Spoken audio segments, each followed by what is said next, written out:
I would like to introduce our next speaker. So our first two speakers, they could have walked here, and maybe they did walk here. But that's not because we don't dream big. That's because we happen to be living in one of the great AI hubs in the entire world. To prove to you that we do dream big, we flew in our next speaker all the way from Rome. So we're very fortunate to have Father Paolo Benanti, who has been a Franciscan of the Third Order regular since 1999. His studies have included engineering as well as philosophy and theology, with a special interest in ethics and moral theology. His doctorate was in bioethics.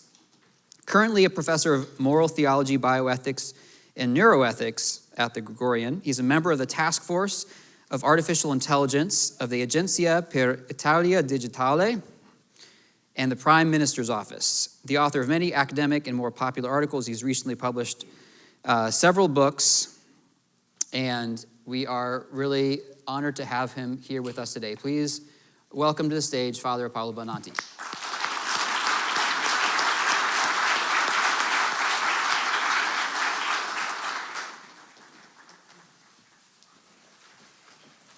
Thank you. Thank you for having me. I'm scared that after this presentation, I just will disappoint you. Well, let me do my job. That is, as professor and as an academician, let me introduce the perspective that I would like to bring inside the table. What does it mean? Ethics and technology stitched together in the same sentence. Well, let me start from these two pictures that I used to propose to my students to provoke them on the reflection on ethics and technology. Both are taken on the Easter day, but that's not on purpose, I swear. Well, the point is that the first one on the left was Easter morning of the start of the last century, Fifth Avenue in Manhattan, New York. And the second one is 13 years later in the same place, the same day of the year almost. Well, what you can see on the left, that we have no car. What you can see on the right, we have no horses. So it was a deeply changing landscape that already touched the innovation process. And I'm used to ask to my student, what is best and what is worst? Okay, we are too much here to make a discussion, but I can try to summarize what usually comes as an answer from the students. Well, if you was in the supply chain of the horses, things are going bad. But if your job is in the supply chain of the car, things are going very well. Well, actually, it's not so different to change a metal foot of a horse with a tire. So you can be reskilled really easily. But at one point, always there is some students, I live in Europe, and Friday for Future and ESG and green environment, it's really high, that tell me, look, if we look at what happened today with carbonization of society, we have to recognize that things are really worse. Sure, I'm an obsessive professor. And I found this number of Appleton magazine on 1908 that tells us that in the summer of 1907, 20,000 Americans died in Manhattan for infection connected to the fly that come from the poo of the horses. So in short term, like economists are used to say, carbonization was a really huge bump up in quality of life. In long term, not. But this is just a provocative example, because what is bad here is the kind of question that I raise. There is not bad and worse. It's different. And ethics is not simple judging better and worse. Well, what does it mean, ethics of technology? Well, let's start from an example that is in my background to the formation that I received in ethics of technology. I need to go back to Manhattan, and I would like to show you, okay, the image is not what I'm talking about, but just to give you a sense. Just to give you a sense of what does it mean, ethics of technology. One of the major politicians in Manhattan, New York, that gave to the city the shape that the city has today is Robert Moses. And the life of Robert Moses is so important that Robert Caro wrote a book on his life, and it's one of the 100 best non-fictional books in US market. Well, if you read this book, you know that one of the best things that Robert Moses did was the Parkway, a 6-lane highway that is connecting Manhattan to Long Beach. Well, in Long Beach, there is Johnson Beach that is so beloved by Moses. And Moses has a really clear understanding of society and politics at that time. At that time was almost acceptable. Today, probably not, or maybe surely not. Well, the idea was that the best part of the city has to be preserved for the best part of society. In his mind, the best part of society was the white middle class. So what he did to allow only white middle class to go to the beach? Well, first of all, there is no public transportation. The second thing is that the bridge, if you and me was on one of that bridge, the only thing that you can see is asphalt and concrete. Well, that bridge, you can read in the biography in a lot of passages, was built 2 feet lower than standard. So no buses can move on that highway. Only the owners of a car can commute to the beach. Here we are with ethics of technology. Every technological artifact is a displacement of power, is a form of order. Ethics of technology has not the right to judge what is better and what is worst, but has the duty to present to the stakeholder the displacement of power and the form of order that a new technology will be injected inside a society. I don't know how it works in the United States, but in Italy, we got vaccination through a portal, through a website that was run by the government. We have government health insurance in Italy that give us the order of vaccination according to the age. First the elderly, then the younger.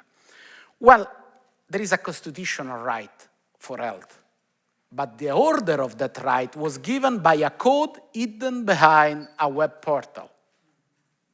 That's the same things of the bridge of Robert Moses. So the perspective is not to judge. I'm not here to judge technology. I'm not here to judge artificial intelligence.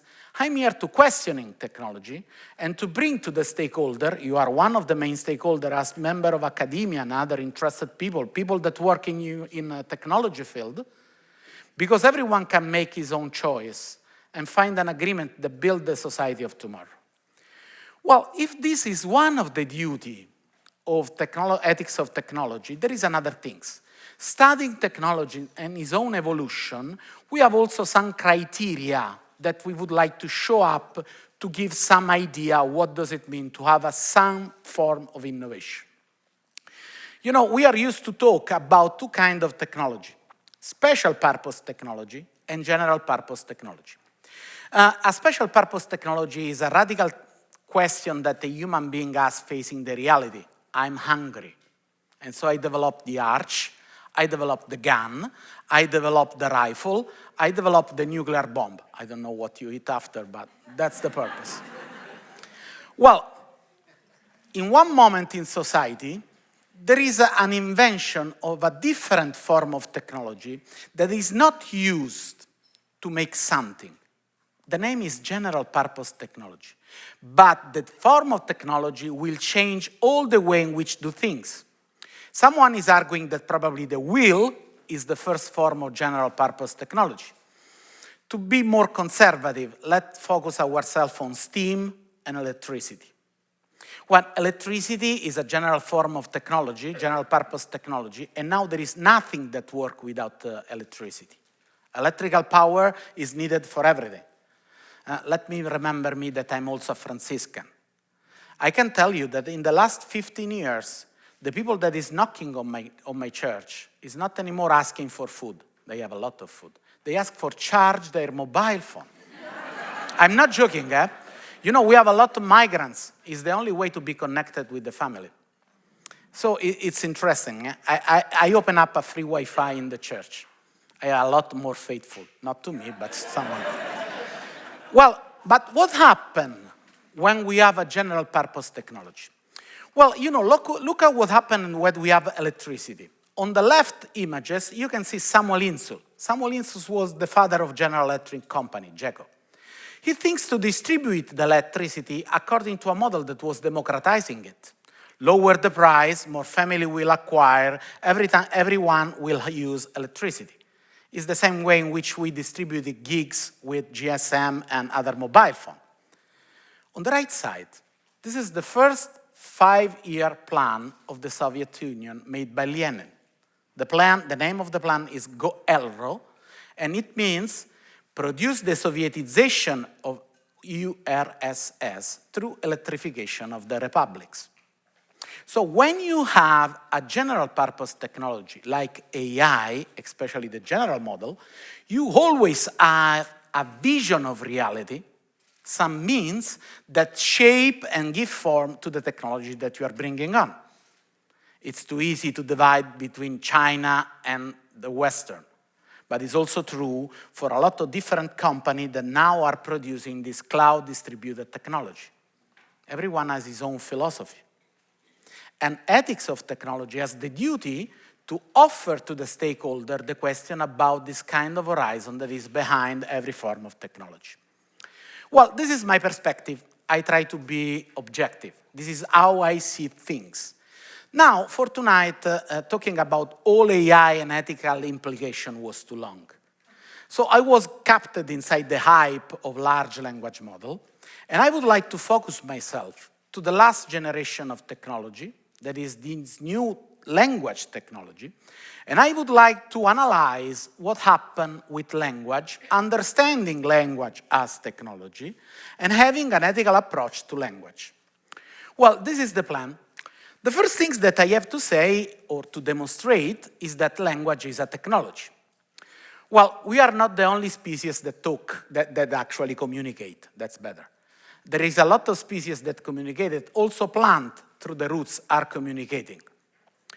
We are not the only species that lies. We know orangos that make the vowel to say a lion is coming, simple to steal a banana from a competitor. We are not so original, never in the sins area. But we are the only kind of species that is able to talk with a syntactic language. This is the big gift that Noam Chomsky gifted to the humanity, studying language. Now, it's not the only theory about language, but I will focus on that. I know that there are different perspectives. It's the wonderful things of academia.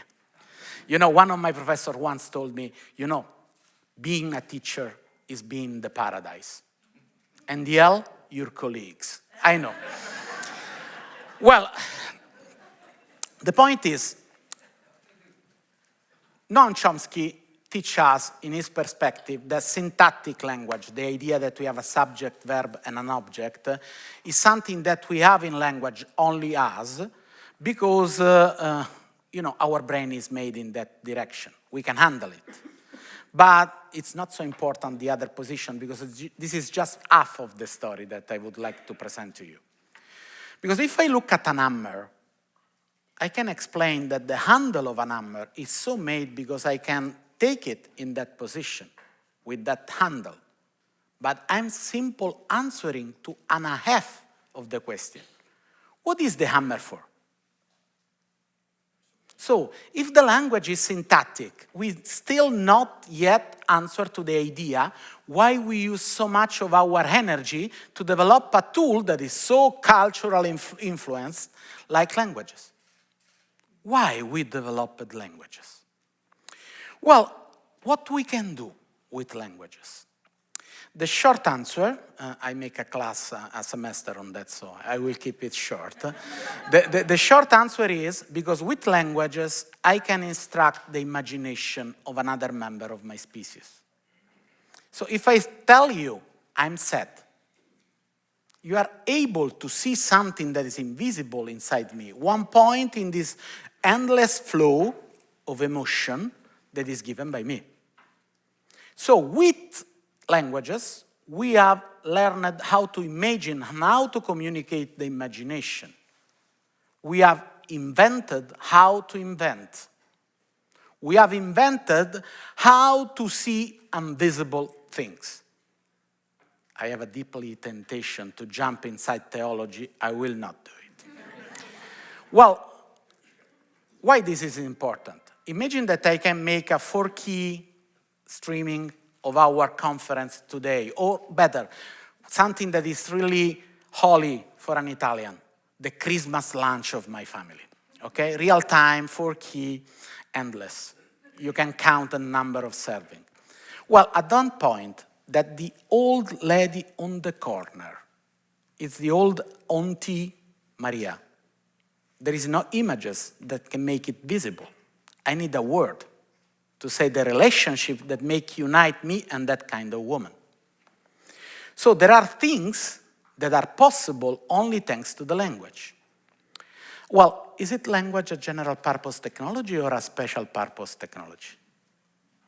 We never invented fax, internet, LLM, and things like that if it was a general purpose technology. It's one of the key points of the success of YouTube. Language is not good to do everything. If I have to explain to you how to make a notes, take the rope, don't talk with hands for an Italian, it's a difficult task. So I hold my hands back. Take side A, take side B, turn side A around. Too difficult, I show you. That's true also with animal, and that's true also with YouTube, all the tutorial that we are used to seeing in YouTube. So language is not perfect for everything. But with language, we can communicate things that other ways we cannot communicate. For example, a famous philosopher, Bernard Russell, was used to say that dogs can never tell you, I'm a son of 2 honest but poor dogs. Because with language, we can make a shifting in time that we are used to call history. You don't know Napoleon, but I can make Napoleon here real because Napoleon is given to you through my words. I can go back and back and back, also before the history, and I produce something that is a myth. And with myth, I make visible something that is a universal characteristic of human beings. If you tell me, why is it so difficult for a man to love a woman? And I can tell you there was Eros and Psyche. Eros and Psyche love one each other. And during the night, the passionate love was so intense. And during the day, Psyche would like to discover who was Eros.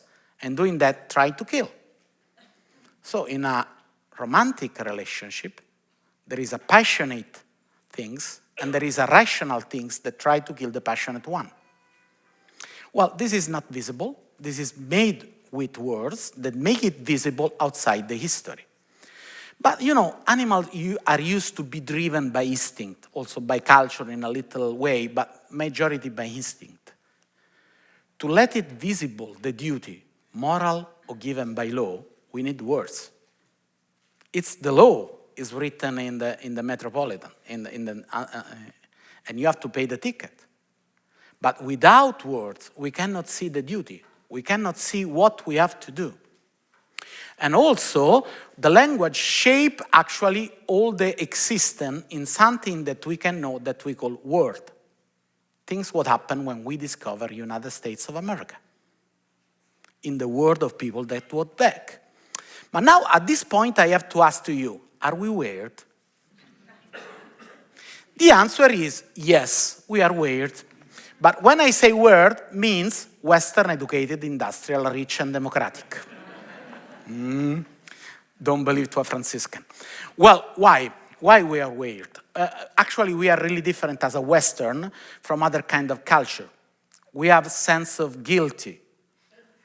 I told to myself to go to make gym triple time a week. 6 months ago, I feel guilty. Well, in some Eastern culture, they have shame more than guilty. Being guilty means that you give to yourself a target and you miss it. Feel ashamed means that someone of your family has a behavior that is not acceptable and you feel ashamed for him or for her. Why we are not the same? Well, this long and really interesting book suggests that the problem is connected to the use of a different form of language that happened in Europe with the Lutheran Reform, printed press. Because we start to interact to a different form of language, we shape in a different way our brain and our understanding of the world. We are going to the ethical point of have a computed language, you know? I am bringing little by little what's changing when we change the language. Well, before we make this transformation, we was used to understand the world with category that we can define as qualitative. The space was a quality: earth, air, water, fire. We have the fifth element. At one point, thank you to the printed press that simple teach to us to understand language as a space and dimension, and not more hearing what another man is saying, we start to understand also the space as a regular dimension, and we produce the map. What is a map? It's a tool in which there is an universal space in which happen phenomena. That was the first principle of Newton of physics when he makes this changing in the new mentality. You can see on the left one of the ancient map, quality, the center is Jerusalem, and then you have the rest of the world in a non-perspectival way. On the right side, a Mercator map, in which there is this kind of square of standard space in which the land assumes different quantity. But the most marvelous thing is when we move, left side, from a quality of time, before Christ and after Christ. And you know, during the monks in Europe, up to the 12th century, they was used to have 10, 12 hours of prayer during the daylight. But if you live in a northern part of the world, the daylight in summer is really different by the daylight in winter. Seattle is an unbelievable example. Yesterday at 10 a.m. we have still light. Well, in Rome it's 2 hours less. Don't be fooled by that, because you know the monks was used to simple break the fasting after the 9 hours of the day. In Latin is none. In London, none become noon. That is midday. It's a quality time. The next homily that you will hear about the gospel of the worker of the last hour, it's not the meaning that we are used to give to them. Then at one point in the 12th century, we discovered that kind of mechanism that make visible the invisibility of time. And time become a matter of quantity. And we measure the time. But nothing was possible if we was not able to see that kind of transformation. The moving from Roman number to Indo-Arabic number give us the ability, simple, to be visible what was invisible, to schematic reality, start engineering. Well, that gives to us the ability to shape a new mentality and a new world. I found this kind of stamp in London Library. You can see on the right the abacist, that was the former merchant numbers with ball and little hole. On the left, the algorithmist, the new way to calculate with number. Well, this new idea simply allow us to transform the world as the Western did. The Western start to measure, computate, calculate the world, and with technology, transform the world. Well, my point, core point for ethical understanding of ethics of AI is that today we have a new form of language.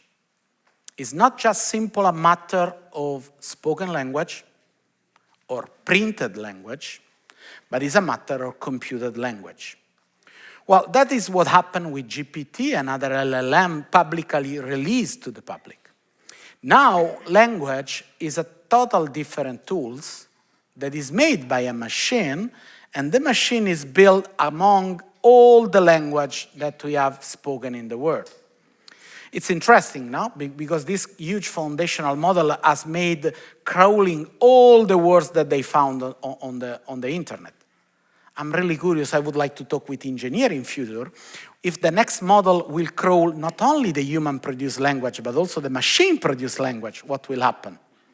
You know, we are polluting internet with a lot of machine-produced language. So the next generation, it will be interesting.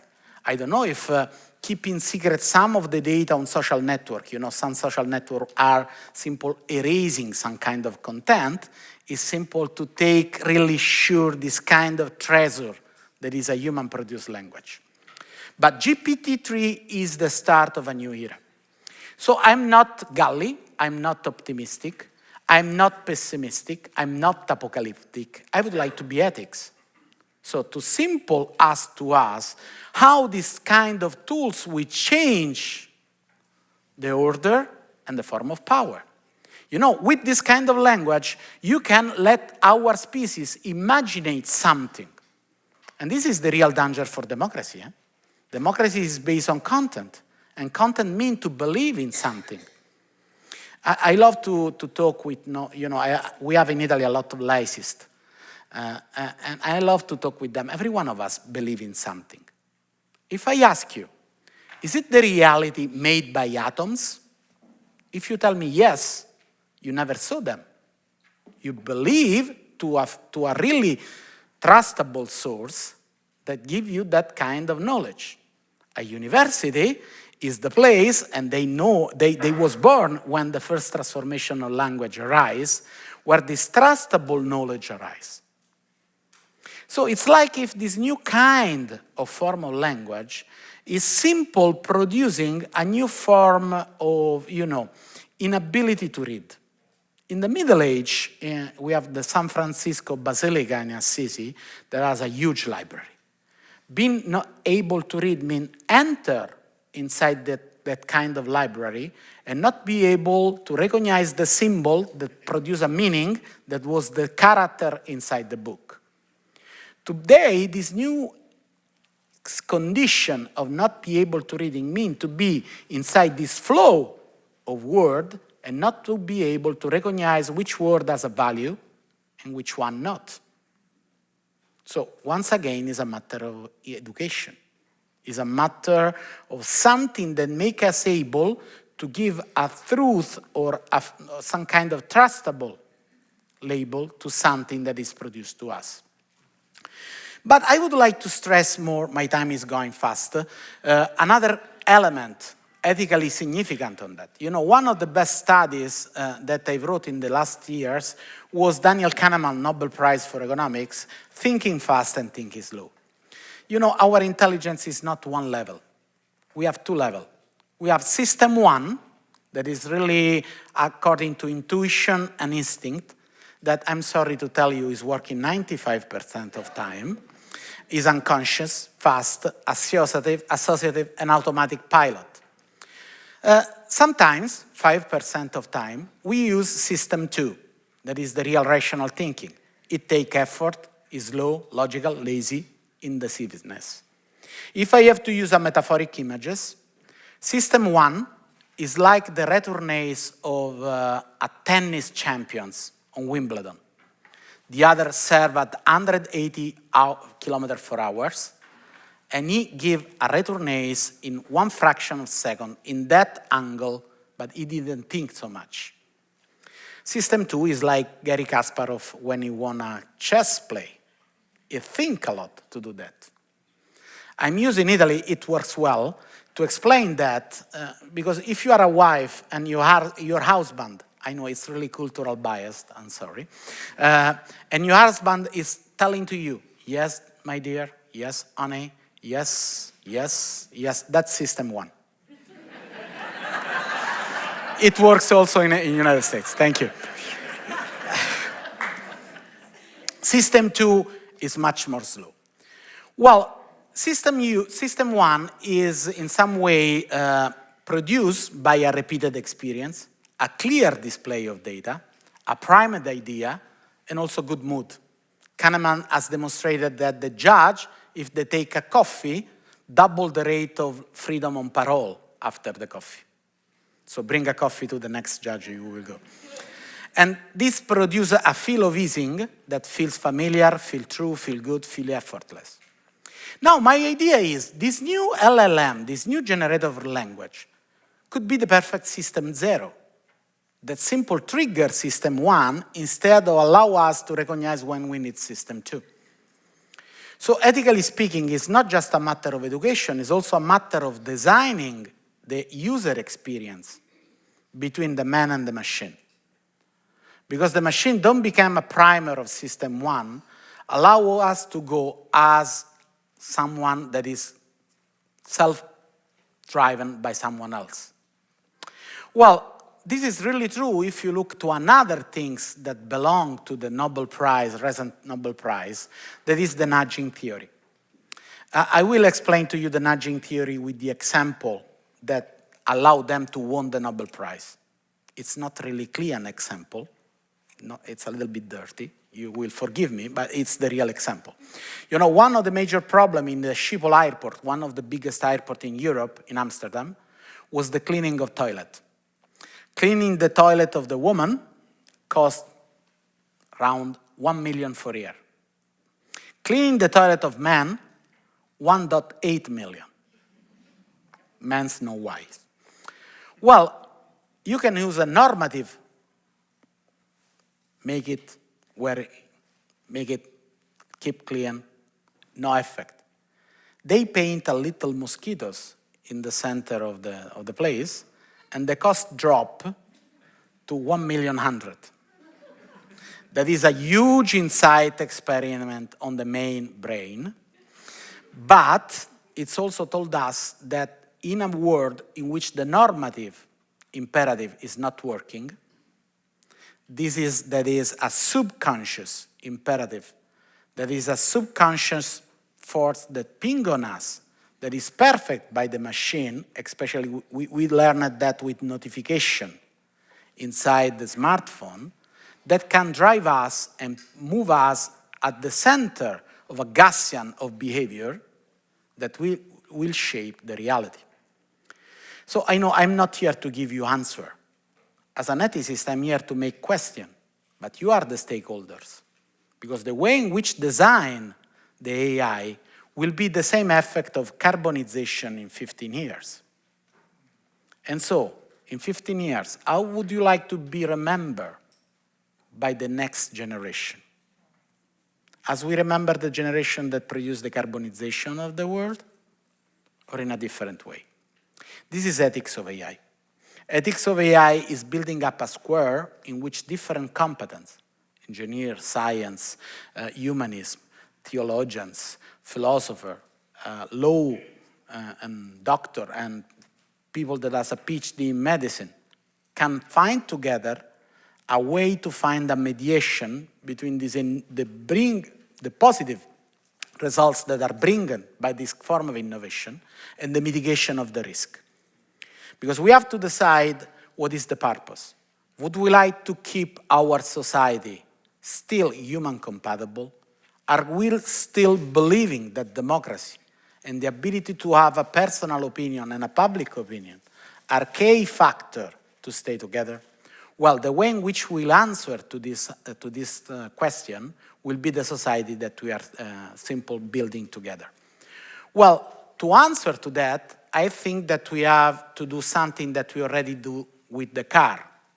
We put guardrail to keep safe where the car are going and to try to not hurt humans that are walking aside the street. So we need ethical guardrail.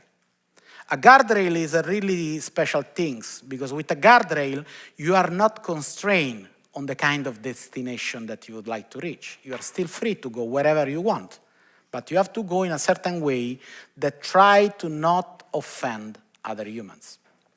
The way in which we are talking about this ethical guardrail is algorithmics.